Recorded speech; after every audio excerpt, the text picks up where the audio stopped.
One of the ways that I make money is through selling covered calls. If you don't know what that is, I have resources everywhere, including 2 playlists right here on this homepage, all free. And I make about, I don't know, anywhere from 600 to 1400 pretty consistently every single week.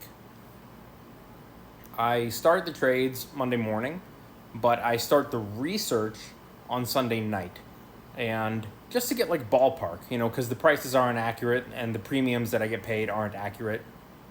But I kind of get like a gauge, you know, oh, this one's paying this, how much percentage that is that? No, that one's paying this, and how much is it going to cost me?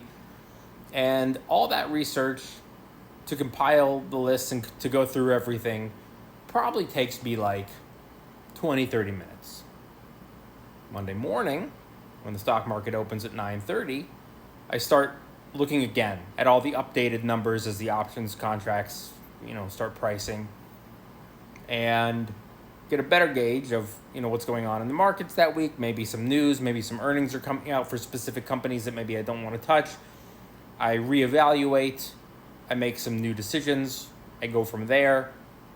And all of that work, including buying all of the shares and then immediately selling covered call, contracts against those shares, all that work takes me again about 30 minutes. And it pulls me in a pretty consistent, $1,000 on average per week. All of that under an hour.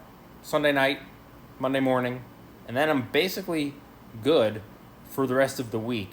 I make money doing other things to give me more income, but we're talking about anywhere between 50 to maybe upwards of $70,000 in income per year on under an hour of work per week. So the comment is it not a lot of work? Yeah, it's not a lot of work. Is there risk? Yeah, there's risk associated with covered calls, for sure. But the comment then says for just a couple of thousands per year, I don't think 50 to 70 grand is just a couple thousand, given that it only takes me about, an hour per week. By the way, I have a new policy here to set some boundaries. If you are not following me, I am not going to respond to your comment, your question, or your DM. So make sure you're following, because otherwise I'm not going to see it.